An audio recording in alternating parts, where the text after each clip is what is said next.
The next wheelchair user to meet her partner is Strictly Come Dancing fan Di Morgan-Hill, who has been invited to a private swimming pool. If this is a location clue, I just don't believe it.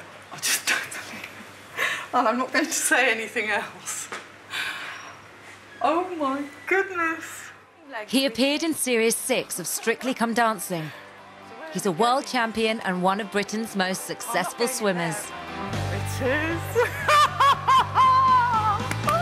It's Mark Foster. I'd feel more home if you were in here. Oh, Mark, come on. How you doing? How lovely to meet you. Lovely to meet you too. Lovely to meet you. I only just got it, you know. You didn't have an idea of who was doing it? No idea at all. Yeah. Although you're so tall, I do wish. Can I just stand up and see how tall he is? I just have to hold on to you, Mark. You're not so small yourself, you know. Yeah, but I can lengthen my legs, you see. I'm a double leg amputee, so I can make myself Where shorter. they amputate you from then? All that's false and one Bellini. So all we can do standing up is a little bit of that, I'm afraid. I can see just by her personality she's going to be really, really hard working. But more than anything, she's going to be a lot of fun. He's one of the fittest people on the planet. I mean, my goodness, and he's a good dancer. I'm a very, very lucky girl. I'm really, really pleased.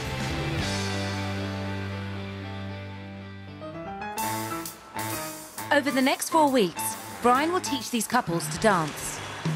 Remember, guys, the rhythm is expressed through the use of the wheel. 5, 6, 7, slow, slow, quick, quick, slow. They'll train 5 hours a day, 4 times a week, learning the steps in the wheel work and building their strength and fitness. They've been supplied with state-of-the-art, lightweight sports chairs. Goal is that it doesn't look like you pulling or pushing your partner around the floor. All right, we're going to try to actually create rhythmical expressions. You've never been in a wheelchair before, have you? No. Take a second to just... To understand how the wheelchair moves, Brian asks the celebrities to try it out. How's it feel? It feels very strange, but I see the way it works, yeah. Mm-hmm. Okay, so, you all right? I see the way it works.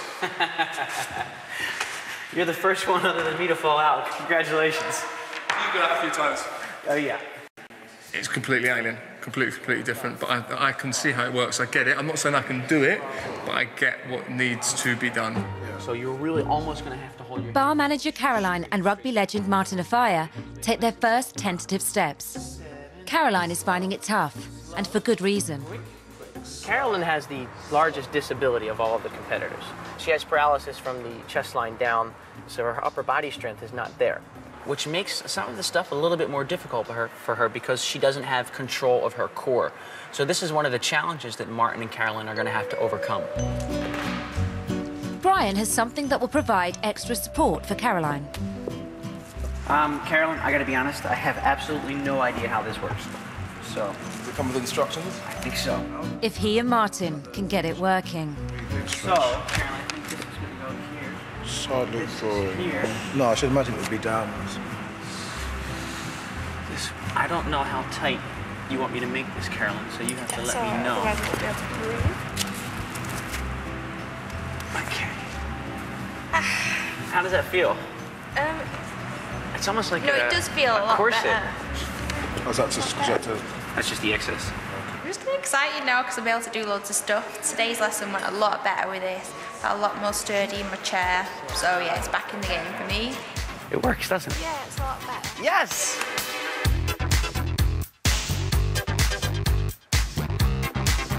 In 3 weeks, the couples will compete for the first time. Brian gathers the wheelchair users for a pep talk. All right, so, how's everyone feeling? Nervous. Good. Nervous? Nervous. Me too, rightfully so. This is really not going to hit you until the night of the first competition. The night of the first competition, it's going to click for you. You're going to say, oh, shit. Now, I want it now. I want to win. At the end of that first week, one member of the family, and I call it a family because I feel like we're a family, and one member of the family's going home. Do you want to be that person? How bad don't you want to be that person? All right, guys, so to let you know what's happening for show number 1, okay? All of the males here will be dancing the cha-cha-cha. All of the females will be dancing the tango. So Brian's challenge is to convert the traditional ballroom steps of the tango and the Latin moves of the cha-cha-cha into wheelchair dance routines.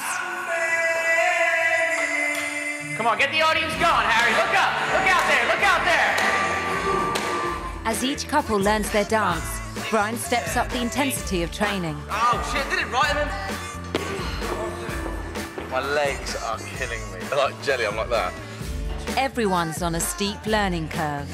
Went into this competition thinking that it'd be a piece of piss, really, and just like spinning around in a circle or something naff like that, but it's proper complicated.